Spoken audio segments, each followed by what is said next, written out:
Well, welcome to this new series on using an Arduino UNO starter kit. I've recently bought myself a brand new starter kit, and this series is going to look at how to learn to program the Arduino by just basically working my way through the kit. So, moving over to the workbench, this is the kit that I have bought. There's no name on the kit, sort of a no brand. So, going into the kit, if you're wondering what's in the white box, this one came with a power supply. So, obviously, we've got the breadboard, various components, and then underneath, there are the various bits, including the all important Arduino Uno. Now, this is obviously the kit that I'm going to use. If you've already got a kit, then just feel free to use that kit because most of the lessons will be applicable. But if you haven't got a kit, I'm going to look at how I chose this particular kit. Now, this is the kit that I bought. You can see I bought it on the 17th of May, and I paid about £18 for this kit on Amazon, including delivery.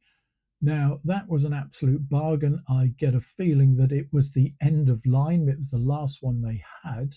And I must admit, it really is a bargain kit for what I got. But in the UK, you've got sort of three main sources of kits. Obviously, there is Amazon, there is eBay, and then, of course, places like AliExpress or even Temu, although I've never tried Temu yet.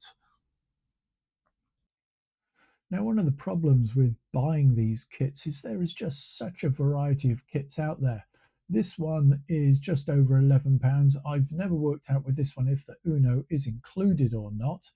But again, you look and you think there's not that many modules in there. Going down, we see other priced items, £36. Coming down, we've got another one here, £18. That one looks quite a reasonable one. But all of these things are sort of trying to tempt you with the number of parts that the kit has. So I'm just going to show you the way that I sort of decided on a kit and what I would consider some key components. So this is the picture of the kit that I bought, and you'll notice that I've put some sort of red lines around some items and some green lines around some other items. Now, the items that are circled in red, I would call absolutely key components for your kit. So, among these items, obviously, you need your Arduino Uno. Now, this one in the picture has what they call the soldered chip, although the board they've actually supplied me has got the plug-in chip. Now, in case you're wondering what the difference is, this is a plug-in chip. In fact, this is a genuine Uno from Arduino themselves. This is one of what, if you like, one of the Chinese clone copies that I've got. Both boards work in an identical way, just these are very, very slightly cheaper to manufacture. So sometimes when kit makers are trying to save a few pennies on the kit, they will put this version in. There is a slight difference when it comes to the drivers for installing the boards, but once you've got the drivers installed, they are exactly identical when it comes to running your code on the board. So coming back to this picture, some of the things that are important that you will need. The first thing is what they call the breadboard. This is sort of the heart of the prototyping system.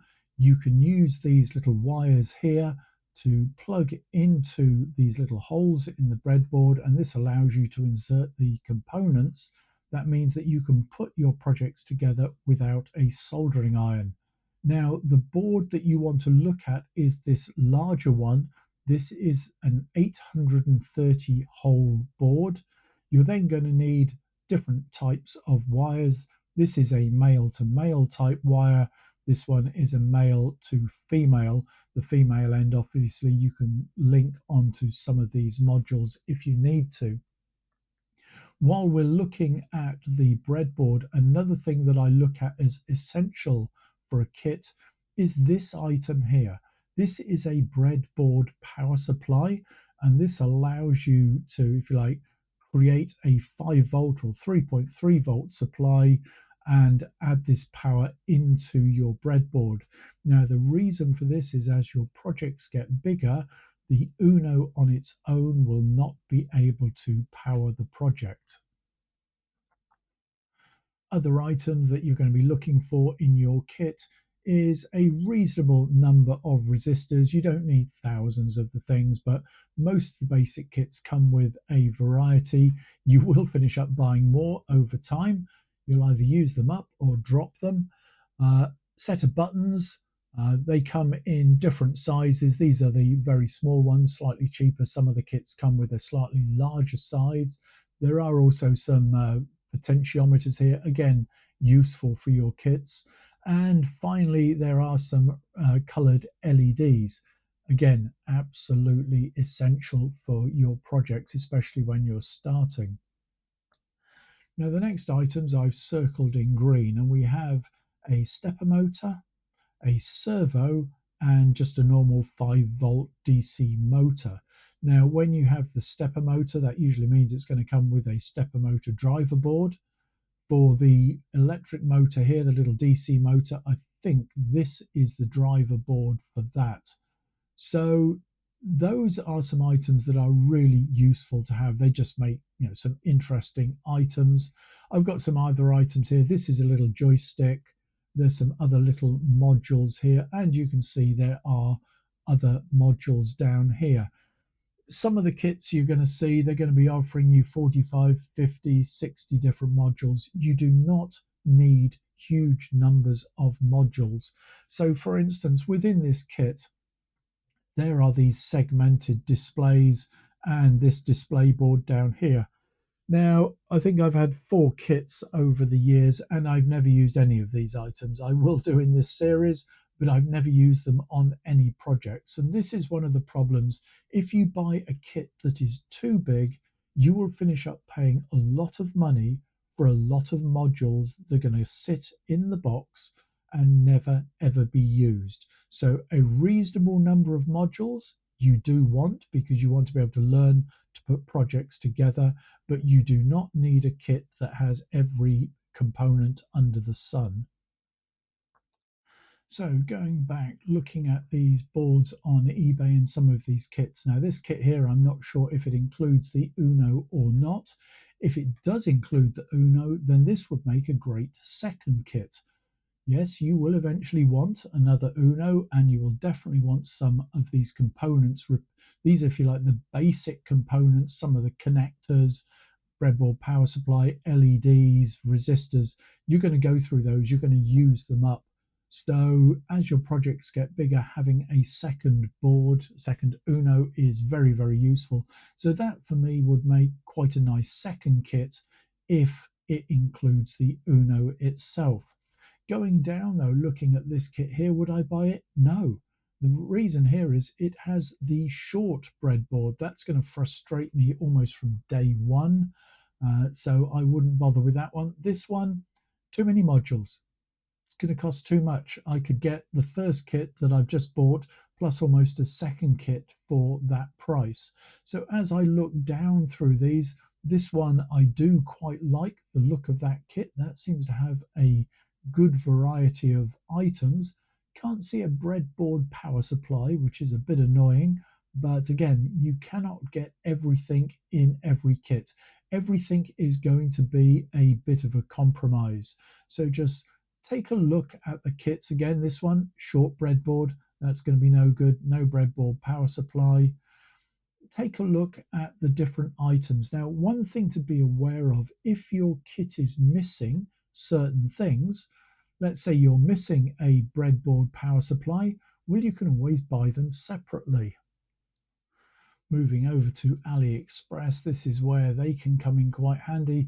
This is a kit here with yet another breadboard, more leads, and obviously the breadboard power supply as well for about £4. So a lot of these parts are very, very cheap to buy, And it just means that whatever you've got, you can expand it going forwards for almost sort of pocket money prices. Now, as well as your starter kit, of course, you are going to need a computer of some sort. Now, the type of computer is up to you: Windows, Mac, Linux. The Arduino IDE will run on all of those, so you can program your board from any sort of type of computer. One of the things to be aware of, though, is that your computer does not need to be the latest version. This is a picture of an old laptop that I've got in my workshop that I use for programming some boards on my model railway. This laptop is probably 12 years old now. I think it's now running Windows 10, but it's an old machine, but it's still more than capable of programming an Arduino. So when you're looking for a computer, don't panic about having the latest version. Now, with all the videos that I do, there is a link below the YouTube video to the Digital Town resource page for the particular video. So let's just take a quick look at the resource page for today's video. So this is today's resource page, and there is some little bits of information about what you need. But one item that we haven't got to yet is the Arduino IDE. Now, if you click on this link here, it will take you to the Arduino IDE download page, and you can select your particular flavor of computer. I tend to use the just the straight Windows 10 or newer 64-bit download.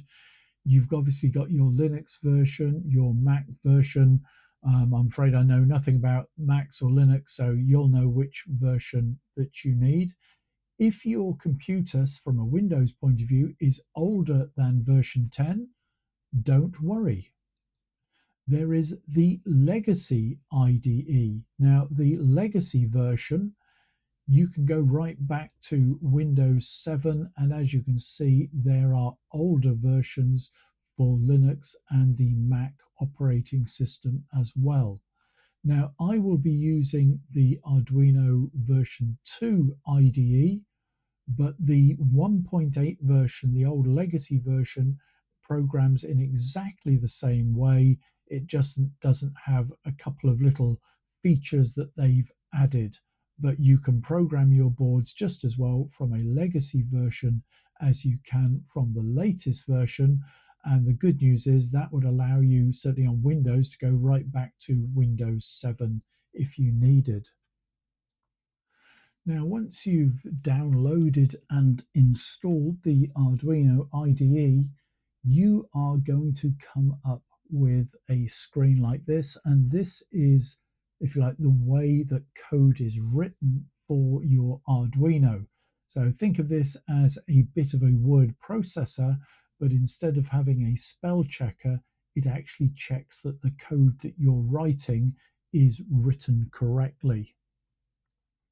So at this point, I've shown you how to select a starter kit. We've got ourselves a computer and downloaded the IDE, but there is one more thing that you need to be aware of that you will require for program the Arduino, and that is patience and perseverance.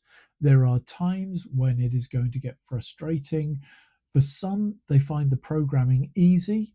For others, they find the electronics easy. I'm from a programming background, I find the electronics a little bit more complicated. But whichever sort of background you are from, as you go through your projects, there will be times where you can almost want to tear your hair out and throw the whole lot in the bin. You need to be aware of that going in. It is a learning curve. But I can tell you that once you've got the basics under your belt, it is a very, very satisfying hobby and interest to have.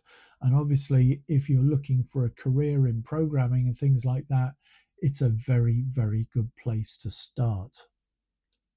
So that's it for today's video. We've looked at the basics that you will require to program the Arduino UNO, and in the next lesson, we'll open the kit and get started. So I hope that's been useful to you, and if it has, please click the like and subscribe because it does help the channel, and I'll see you in the next video. Bye for now.